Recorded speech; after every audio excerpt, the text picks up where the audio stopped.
تخيل البوليس شدك، انت شريك في جريمة وصاحبك في البيت الأخرى وما فماش طريقة تتواصلوا بها. البوليس يعطيك عرض، إذا تشكي بصاحبك تخرج حر، أما هو ياخو 10 سنين حبس، وإذا كل واحد فيكم يشكي بصاحبه كل واحد ياخو 5 سنين، أما إذا الزوز تسكتوا تخرجوا منها ب6 شهور أكهو. شنو تعمل؟ تخونوا ولا تسكت؟ احنا في عام 1950 والديليما هذه أول مرة طرحها ألبرت تاكر، رياضياتي أمريكي. The Prisoner's Dilemma أو معضلة السجين مشكلة وقفوا عليها الاقتصاديين والاستراتيجيين، خاطرها مش مجرد تشنشينة. المعضلة هذه تدرسها نظرية الألعاب اللي تغير تصرفاتنا، اختياراتنا الاقتصادية وأحيانا حتى مصير كوكبنا. حاضر باش نلعبوا اللعبة هذه؟ يلا خلينا نبداو. ريتشي معضلة السجين توا تخيلها على نطاق عالمي. احنا في الستينات في تنبك الحرب الباردة. في أكتوبر 1962 أمريكا والاتحاد السوفيتي تعاركوا في أزمة الصواريخ في كوبا، وبدينا نقربوا من كارثة نووية العالم الكل يمشي فيها شقاف. كل طرف لازم يقرر يزيد يتسلح بالنووي ولا ينزع السلاح. إذا واحد منهم يتسلح وحده يولي هو المسيطر، أما إذا الزوز يتسلحوا كارثة كبيرة تنجم تصير. كل واحد يحاول يتوقع شنو باش يعمل الطرف الثاني، والخطر هو أنه التصعيد يخرج عن السيطرة.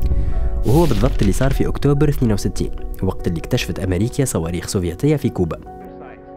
التوتر كان في أعلى مستوياته، وكل طرف خايف من غلطة صغيرة توصل للحرب. في النهاية زوز أطراف لقاو حل وسط، الصواريخ السوفيتية انسحبت مقابل ضمانات أمريكية. الحل هذا مثال واضح على ما يسمى توازن ناش إكويليبريم. كل طرف يختار استراتيجية تقلل المخاطر من غير ما يحاول يسيطر على الآخر، يعني يلقى وضعية وين حتى طرف ما ينجم يحسن وضعه من غير ما يضر الثاني، نوع من الجمود الإيجابي، والخيار الأفضل هو الحفاظ على وضع متوازن.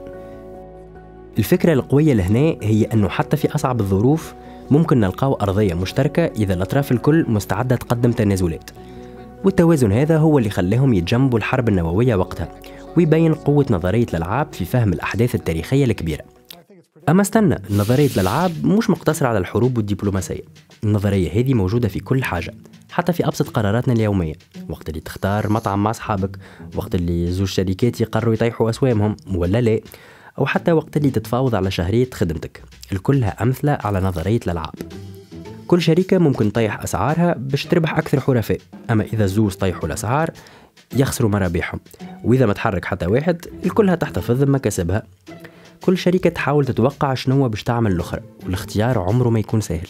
اللعبة هذه اسمها لعبة التنسيق، وين كل طرف يحاول يقرأ تحركات الطرف الثاني باش يحقق مصلحته. في الحالات هذه الكلنا نخططوا نخموا نراوغوا ونتعاونوا ولا لا. والاختيارات هذه عندها تأثيرات اقتصادية حقيقية. الشركات تلعب بالأسعار، الدول تقرر بين التعاون والصراع في قضايا كما المناخ، وحتى أنت تحاول توازن بين الصرف والادخار. نظرية الألعاب تعلمنا نفهم القوانين المخفية اللي تتحكم في اختياراتنا، وساعات حتى تعاوننا ناخذ قرارات أحسن.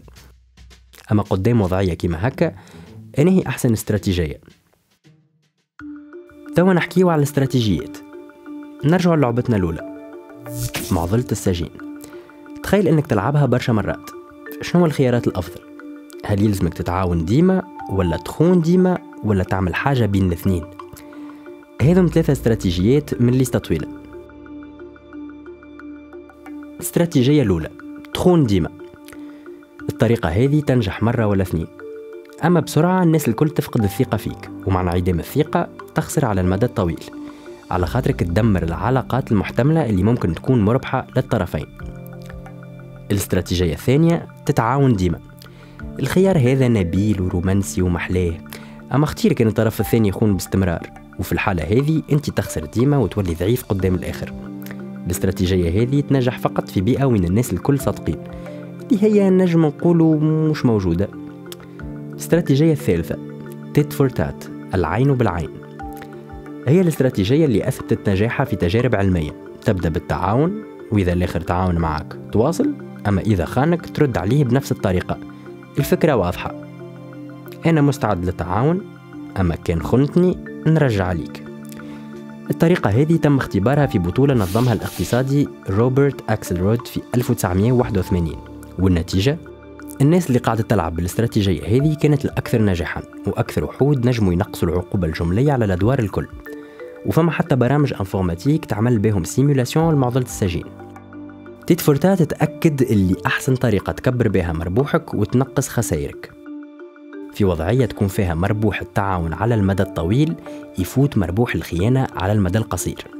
العين بالعين بسيطة وواضحة. هي الظهر اللي المعاملة بالمثل قوة كبيرة، وبالطريقة هذه تبني علاقات على أساس قوي. حياتنا متاع كل يوم نجم نقولوا عليها سلسلة من الألعاب اللي تتعاود، والتعاون حتى لو كان يظهر اختير في بعض المرات يعطيك نتائج أفضل على المدى الطويل. على خاطر في اللعبة المتكررة هذه كل خطوة تحسب، وكل علاقة هي فرصة باش تبني حاجة إيجابية. وإذا الناس الكل تختار أحسن استراتيجية المجتمع كله يربح أكثر مع بعضه. نظرية الألعاب تثبت أن الاستراتيجيات اللي تعتمد على المعاملة بالمثل والثقة تنتهي عادة بنتائج مربحة للطرفين. حتى في العلاقات الدولية الدول تستعمل استراتيجيات شبيهة. حتى الأعداء يلقوا ساعات طرق باش يتعاونوا في قضايا معينة لتجنب الأسوأ. هذا يبين أن التعاون حتى لو كان محدود ممكن يكون مربح. واللي نقول فيه مش مشاعر وأحاسيس. الرياضيات والاقتصاد يثبتوا صحة النظرية هذه كما شفت في الفيديو. وانت إذا لازمك تختار تعاون ولا تخون؟ شاركنا إجابتك في التعليقات وما تنساش باش تشارك الفيديو.